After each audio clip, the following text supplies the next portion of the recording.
Debates eleitorais G1.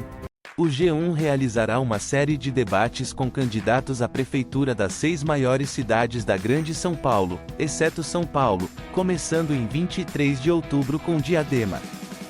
Os debates serão transmitidos ao vivo pelo site e YouTube do G1, com mediação de José Roberto Gourmier. Candidatos de partidos com mais de 5 representantes no Congresso foram convidados, seguindo as regras do TSE. O primeiro turno ocorre em 6 de outubro e o segundo turno, se necessário, em 27 de outubro. O debate para a Prefeitura de São Paulo será realizado pela TV Globo em 3 de outubro. As regras foram definidas em reunião com representantes dos candidatos. Debates eleitorais no Rio de Janeiro. O G1 promoverá uma série de debates com os candidatos à prefeitura das 6 maiores cidades do Rio de Janeiro, exceto a capital, cujo debate será realizado pela TV Globo, a fim de oferecer aos eleitores a oportunidade de conhecer os diferentes planos de governo. Os debates ocorrerão às quintas-feiras, às 2h30 da tarde, com transmissão ao vivo pelo G1 e YouTube. No primeiro turno, o G1 também entrevistará os candidatos à Prefeitura do Rio e publicará reportagens sobre as eleições municipais em todo o estado. A Ibovespa bate novo recorde impulsionado por Fed. O Ibovespa atingiu novo recorde histórico nesta quarta-feira, 21, ultrapassando os 137 mil pontos pela primeira vez e fechando em 136.464 pontos. O otimismo do mercado se deve à sinalização do Federal Reserve de que os cortes nas taxas de juros americanas devem começar em setembro. Modelo brasileiro morre em São Petersburgo. O modelo brasileiro Jonathan Oliveira, de 23 anos, morreu após cair de um iate em São Petersburgo, Rússia, na terça-feira, 20. Oliveira ficou conhecido na internet em 2017 após viralizar dançando em cima de um ônibus. Segundo relatos, ele se envolveu em uma briga com um homem russo e ambos caíram no mar. Oliveira não sabia nadar e se afogou. As autoridades russas estão investigando o caso como homicídio culposo. O Itamaraty está prestando assistência consular à família e acompanhando a investigação.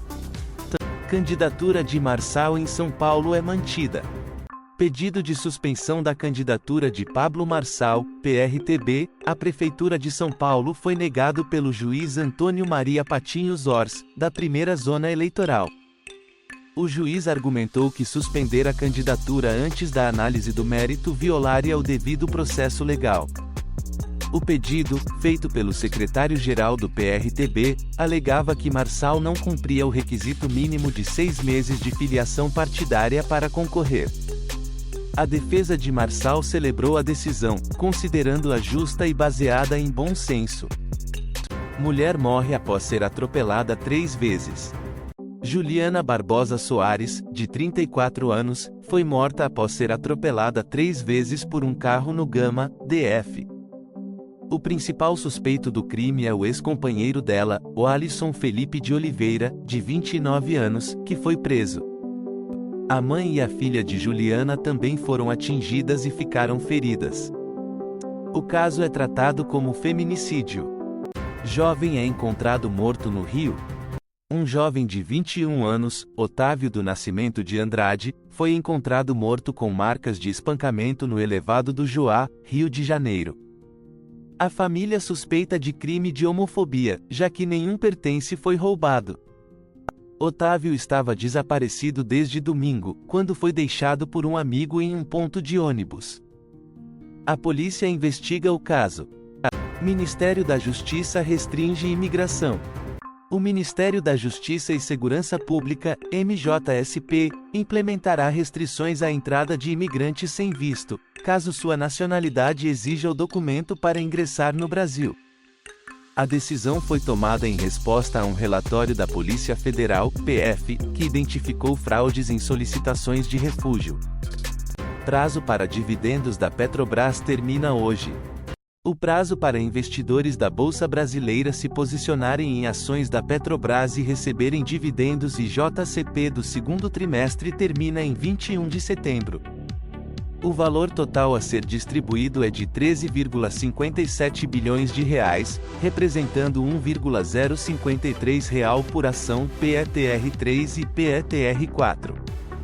Para investidores de ADRS e Wall Street, o prazo é 23 de setembro. Acordo sobre emendas destrava pautas no Legislativo. O ministro da Fazenda, Fernando Haddad, afirmou que as pautas no Legislativo voltarão a tramitar normalmente após o acordo entre os três poderes sobre as emendas parlamentares. O acordo garante a manutenção das emendas com a implementação de novas regras de transparência e rastreabilidade dos recursos. Haddad também mencionou a futura indicação do sucessor de Roberto Campos Neto no Banco Central e a necessidade de analisar o impacto da desoneração da folha de pagamentos aprovada no Senado. Carta aberta de Moacir Franco a Silvio Santos. Moacir Franco, 87, publica carta aberta a Silvio Santos após descobrir seu falecimento. Menciona que estava internado e só soube da notícia 3 dias depois, expressando surpresa com a quantidade de pessoas que se diziam próximas ao apresentador. Aranha manipula sinais de vagalumes. A aranha Tecelã araneus ventricosus, encontrada em campos de arroz e lagos da China Central, desenvolveu uma técnica para capturar vagalumes machos.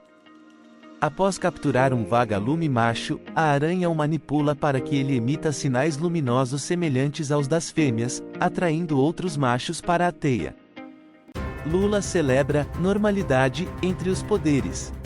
Em evento sobre o Pacto pela Transformação Ecológica, com a presença dos chefes dos três poderes, Lula celebra a volta da normalidade institucional e o respeito à autonomia entre os poderes.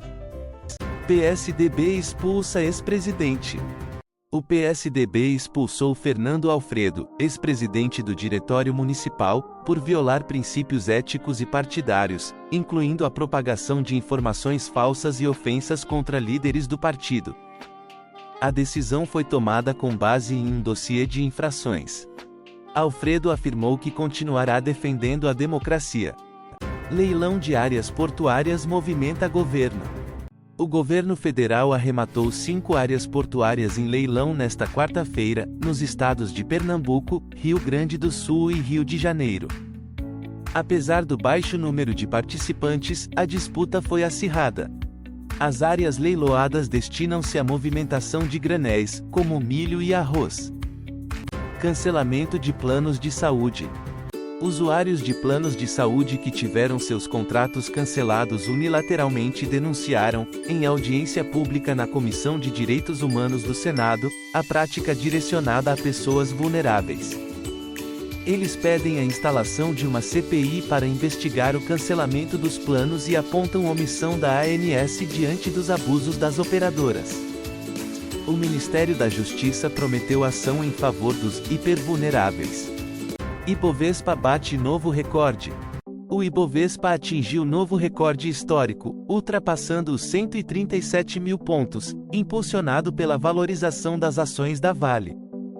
A ata do Federal Reserve, indicando possível corte de juros em setembro, e dados que apontam para um mercado de trabalho menos aquecido no EUA, também contribuíram para o otimismo.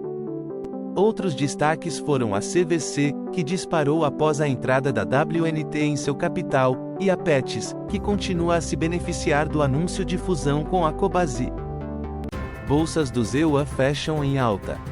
O mercado de ações americano fechou em alta nesta quarta-feira, impulsionado pela divulgação da ata da última reunião do Federal Reserve, que reforçou a expectativa de um corte nas taxas de juros em setembro.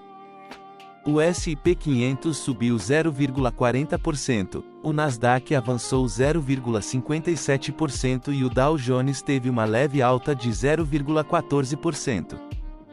Dólar estável com expectativa de corte de juros no EUA. O dólar fechou próximo à estabilidade em relação ao real, alternando entre altas e baixas durante o dia. A revisão dos dados de emprego no EUA e a ata do Federal Reserve indicaram a possibilidade de um corte nas taxas de juros em setembro, mas a intensidade da redução ainda é incerta.